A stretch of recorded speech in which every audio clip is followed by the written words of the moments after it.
Salaamu calaykum waraxmatullaahi wabarakaatuh. Kulanti wacan oo wanaagsan dhammaan saaxiibada qiimaha badan ee ku xiran jalanka Sabnakista Official. Fadlan haddii aad tahay markuu hore soo boqoto jalanka noo subscribe garay gambalelka la furo si markasta ay kuu soo gaaraan muuqaalada xiisaha badan halkan aan soo gelino. Haddii aad holoon joogtana muuqaalka noo like garay sidoo kale sii share garay si uu muuqaalku kuu gaaro saaxiib badan. Barnaamijkan maanta waxaa ku soo qaadanaya actor-ka lagu magacaabo Chiranjeevi ayaa filimkiisa cusub kaas oo lagu magacaabo Bola Shankar maanta waxaa laga soo bandhigay teaser kooban oo ku dhawaad hal daqiiqo markaas soconaya. teaserkan waxaa kasoo muuqda dhammaan jilayaasha kala duwan ee filimkan doorar kala duwan ee markaa ka qaadanayaan. sidoo kale barnaamijkan waxaa kasoo qaadanayna filimada OTT lagu soo fasaxayo oo ugu horeeya filimka markaa lagu magacaabo IP71 oo markaa hogaamiye ka Fitu Jamuel iyo sidoo kale filimka lagu magacaabo The Net Manager. filimkan waa filim markaa taxane ama series oo hore u daawana qaybtiisa hore ee hadda part 2 la shaaca laga qaaday xilliga rasmiga la daawan doono. sidoo kale saaxiibada qiimaha badan barnaamijkan waxaa kasoo qaadanayna aflaamta ganacsiga sameynaya Sara Bashke oo ganacsi fiican maalmaha shaqada filimka sameynaya isagoo filimka maraya toddobaadkii saddexaad ee filimkan iscilinaya. sidoo kale saaxiibada qiimaha barnaamijkan waxaa kusoo gabagabeynaya actor-ka lagu magacaabo Thalaba Vijay ee filimkiisa cusub kaas oo lagu magacaabo Leo. waxaa laga soo bandhigay filimka hees kala kacsan iyadoo filimka score waliya markaa ka dhigta dhanka YouTube-ka. waxaa kusoo qaadanayna filimka score-ka markaa dhanka YouTube ka dhigtay. saaxiibada qiimaha haddii aan ku imaano filimada OTT-ga lagu soo fasaxay waxaa qayb ka ah filimka lagu magacaabo IP71 oo markaa hogaamiye ka Fitu Jamuel. filimkaas oo soo baxay 12 May bishii hore aan kasoo gudubnay filimka teatar la saaray. filimka ganacsi wanaagsan ee markaa sameeyay inkastoo filimkan aad loo amaanay ganacsiga markaa sameeyay balse filimkan waxa dadka ama kabaha laga dulmaray filimkii hindida uu aad ku buubulinayay Kerala History ayaa filimkan teatar ka qabsaday. sidaas ayuu filimkan wax ku noqday filim markaa below average ama ganacsigiisa gaabis noqdo. sidoo kale filimkan waxaa ku weelisay ninka lagu magacaabo Abu Khayr ayaa filimka kaalada ka qaatay. sidoo kale filimkan marka la fiiriyo waxaa director-ka ama ninka lagu magacaabo Sakib Reddy oo hore u agaasimay filimka classic-ka ah Gaasi 2012 la daawaday kaas oo ganacsi fiican sameeyay. sidoo kale hadda filimka waxaa laga qaaday barta Disney Plus Hotstar in laga daawan doono filimkan 7 July ee Ford News ama usbuuca dambe ama toddobaadka dambe ayaa barta loo yaqaan Disney Plus Hotstar filimkan laga daawanaya. filimka marka la fiiriyo ganacsigiisa marka la soo xiro marka la fiiriyo shirkadda box office filimka marka ganacsigiisa soo afmeerta ama soo xirtay filimkan waxay sheegtay filimkan inuu ganacsigiisa gaaray ku dhawaad 30 karoor filimkan uu gaaray ganacsigiisa taasoo ka dhigan tahay filimkan marka ganacsi fiican sameeyay isagoo filimka Kerala History marka uu ka qabsaday teatarada ugu badan. filimka marka la fiiriyo waa filim marka marka la fiiriyo faloof karoor oo waa filim marka below average ganacsi ahaan filimka waxa noqday filim marka guuleystay. wali waxaan ku gujinaa filimada OTT lagu soo fasaxayo. hadda waxaa ka soo qaadanaa filimka lagu magacaabo The Net Manager. filimkan waxaa la isku keenay Aditya Roy Kapoor ay sidoo kale ninka lagu magacaabo Anil Kapoor xitaa waxaa ku jira gabadha lagu magacaabo Safita Dulbila. filimkeeda ugu dambeeyay waa Punya Selvan Part 2. sidoo kale filimkan hore waxaa u daawanay qaybtiisa koowaad qaybtaas oo marka 4 qaybood ay ka kooban 4 xalqad oo kaliya. haddana waxaa laga qaaday Part 2 in la daawan doono 30 June. sidoo kale tiimka filimkan iska leh shaaca ka qaaday Part 2 in ka khatarsanaa doonto qaybtii hore oo qaybtan si heer sare ay marka loo diyaariyay action fiican ay leedahay. sidoo kale khiyaanada halka ay ka soconaysaa ninka lagu magacaabo Aditya Roy Kapoor oo marka khiyaanay Anil Kapoor. Aditya Roy Kapoor filimkan xukuumadda ay sirdoon qasan oo marka loo diray hawl ama mission marka Anil Kapoor marka ay nin ciidan ka tirsan Hindiya kadibna uu fara badan marka la goosanaya. Aditya Roy Kapoor waxa ay marka loo diray si marka uga soo gaado warbixino kooban ama warbixino xasaasi marka uu khaasan ninka lagu magacaabo Anil Kapoor oo filimkan door nima ama gaagistra wad badan filimkan ku matalaya. Safita Dulbila filimka waxa ku matalaysaa Anil Kapoor xaaskiisa. filimkan waa filim isku jira khiyaano iyo sidoo kale action. qaybtan waxay noqon doontaa qayb kale oo ka xasaasiya marka la fiiriyo qaybta hore ama Part 2 waxay noqon doontaa qayb kale oo heer sare oo si heer sare marka loo sameeyay sidoo kale tirarka ama khiyaanada aad ugu badan tahay.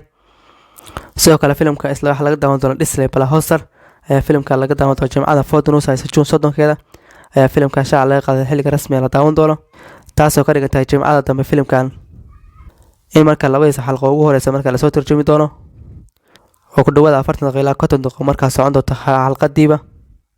haddii soo tarjumo asxaabta qiimaha badan soo dhigi doona groupka Telegram-ka ku leena Faham Entertainment si aad u hesho groupka marka ku leena Telegram-ka qaybta hore description-ka link ku yaala Telegram ku qoran tahay halkaas ay marka ku dhufanaysaa si marka u heshaan filimada kala duwan marka Telegram-ka soo galinayno. haddii aan inta kaga soo tagno filimada OTT lagu soo fasaxay bisha tan ama horaanta bisha cusub ee July haddana waxaan soo qaadanaa filimka marka lagu magacaabo Bola Shankar oo marka hogaamiye ka Chiranjeevi.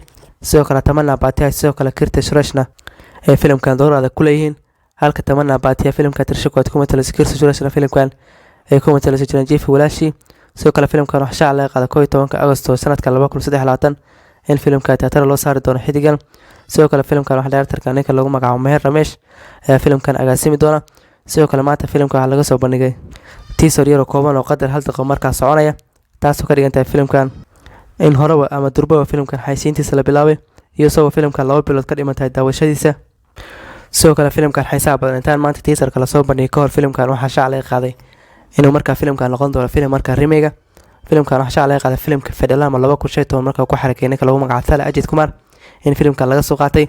waa ka hor filimka intaan maanta teaserka laga soo bandhigin, balse teaserka marka laga soo bandhigay filimkan waxaa cadaatay boqolkiiba boqol filimkan inuu yahay filimkii Fedalama oo 2015 markaa ku xarakay Thala Ajit Kumar.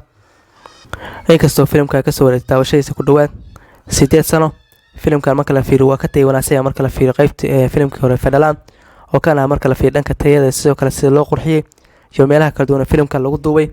waxa aad ku soo jeedinaya filimka marka lagu magacaabo Bola Shankar marka la dhaho Jilinka. sidoo kale filimkan Fedalama iyo sidoo kale marka la isku eego teaser kooban laga soo bandhigay Bola Shankar waxa Jilin haan qasarta filimka marka lagu magacaabo Fedalama ama asalka hore marka uu sameeyay Thala Ajit Kumar. sidoo kale filimkan Bola Shankar marka laga soo bandhigay teaser kooban filimkan aad ay xarakeynta marka la fiiriyo waxa ku haboon ninka lagu magacaabo Chiranjeevi oo boqolkiiba boqol filimka si weyn marka ugu xarakeyn doona. filimka hore sheekadiisa ugu daawanay filimka marka la fiiriyo Chiranjeevi filimka marka hore filimkan wuxuu ku matalay gangster awood badan oo dhankaas marka deegaanka kamid Andhra Pradesh marka ku nool, kadibna markaas imaanaya dhulweynaha Telugu marka loo yaqaan Hyderabad, kadibna halka marka tagsiilo ka noqonaya. Kirti Sunaanjana filimkan wuxuu ku matalaysaa walaashiis marka la dhalan kadibna marka soo korinayo. Tamana Baatiyana filimkan wuxuu ku watanaysaa Tarisha Kuwaad oo filimka doorka Tarishada marka qaadan doonta. kadibna xaaladda marka dhankaas Hyderabad ku galeen gaagistarada hore marka uga soo carareen ayaa dib ugu imaan doona marka la fiiriyo wuxuu u imaan doona gudaha Hyderabad. kadibna halkaas ayaa marka dagaal fara badan ku galay ninka lagu magacaabo Chiranjeevi oo filimkan in badan ku xarakeyn doona. filimkan marka la fiiriyo sheekaysa aad ay wanaagsan tahay haddii loo raaco qaabkii hore marka uu la sameeyay Fedalama oo marka boqolkiiba boqol filimka film sheeko aad u wanaagsan lahaa. haddii filimkaas si hore loo raacay Fedalama loo raacay filimkan qaybkiisa loo raaco sheekadiisana wax laga bedelin, filimka wuxuu noqon doonaa filim kale oo marka guuleystay.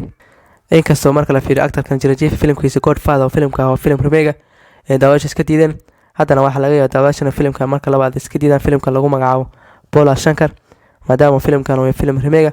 saaxiibada qayo intaas ay ka cusub filimka lagu magacaabo Bola Shankar oo maanta laga soo bandhigay teaser kooban. filimkan waxaa la daawan doonaa 11 Agosto filimka tiyaatarada saari doona. saaxiibada qiimaha badan haddana waxaan soo qaadanaa filimka marka lagu magacaabo Sarahajke Sarabajke oo ay hogaamiyaalka Sara Cali Khan sidoo kale Vicky Kaushal ayaa doorka hogaaminta filimka qaadanaya. sidoo kale filimka waxaa soo baxay 2 June filimka tiyaatarada saari dhankaasi waqooyi Hindiya.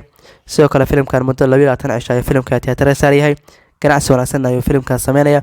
sidoo kale filimkan predictionka ama saadaalinta filimkan intaan soo bixin kahor filimkan waxa la saadaalinayay ganacsigiisa ilaa 40 ilaa 50 filimka inaan soo markaa dhaafi karin maadaama filimka sheekadiisa ay ahayd filim markaa sheekadiisa dhexdhexaad tahay oo arrimaha familka. sidoo kale filimka waxaa si weyn garab u istaagay marka la fiiriyo qoysaska ama familka filimka si weyn u istaagay maadaama filimkan fariinta familada ama qoysaska marka ku saabsan tahay. sidoo kale filimkan marka la fiiriyo ganacsigiisa ku dibadda marka la isku daro filimkan wuxuu maraya ku dhawaad 298 karoor ayuu filimkan maraya, halka marka la fiiriyo All India Business ama ganacsiga marka la fiiriyo gudaha Hindiya uu ka sameeyana wuxuu gaaray 74 karoor. sidaas ayuu filimkan wuxuu ku noqday hit dhameystiran. sidoo kale filimkan wuxuu haystaa jaanis kale marka uu gaari karo 80 karoor marka la fiiriyo ganacsigiisa Hindiya marka la fiiriyo oo marka 80 karoor marka gaari karo. sidoo kale filimkan wax kale oo caawiyay filimka marka la fiiriyo Adi Purush markii tiyaatarada saaray gabi ahaanba filimkaas wuxuu noqday filim marka fashilmay. haddana marka la fiiriyo dhankaas tiyaatarada waxa si weyn marka looga daawanay filimka lagu magacaabo Sarahajke Sarabajke oo maalmaha marka la fiiriyo shaqada 1 karoor marka hoos uga dhaceen. haddana marka la fiiriyo maalmaha fadlan uu saayay waxa marka fasax marka jir oo Ciidul Adha marka soo dhow waxa laga yaabaa filimka ganacsi wanaagsan uu sameeyo maadaama filim kale uu soo marka ciida soo bixeen oo Arbacada marka ku beegan tahay.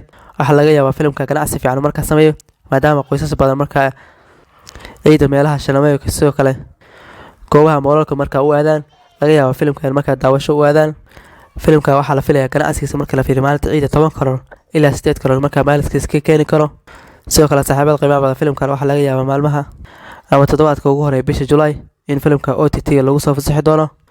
waa haddii filimka marka lagu magacaabo Satya Prem K Katha oo markaa tiyaatarada kala wareego oo markaa tiyaatarada markaa ku filan filimka la siiyo waxaa laga yaabaa filimkan OTT lagu soo fasaxo ama filimkan iska leeyahay ugu shirkadda Maddox Films ay raacaan hoggaan ama ay raacaan markaa filimkan loo bilow markuu masrax saanaado kadib markaa OTT loo weeciyo nidaamkaas haddii ay raacaan filimkan waxaa laga yaabaa bisha Agosto inuu markaa filimkaas gaaro balse waxay u baahantaa filimka toddobaadka ugu horeeya bisha July in markaa OTT lagu soo fasaxi doono asxaabta ka cusub filimka lagu magacaabo Sara Bajke oo ganacsigiisa ku dhow 100 karo inuu gaaro maanta markaa sabtiya filimka ganacsigu sameeyo 100 karo filimka ka tilaabi doona ilaa ganacsigiisa waxa laga yaabaa filimka inuu ku ekaado 110 karo ilaa 115 karo filimka marka la fiiriyo ganacsigiisa dibadda filimka soo xareyn kara oo haddii filimka maalinta Ciidul Adha filimka ganacsi wanaagsan marka uu sameeyo ugu dambeyntii saaxiibada qiimaha badan barnaamijkan waxa ku soo gabagabeynaa actorka lagu magacaabo Thalaba Vijay filimkiisa waxa laga soo bandhigay heeska kacsan saaxiibada qiimaha badan heeska waxa la soo bandhigay 22 Juun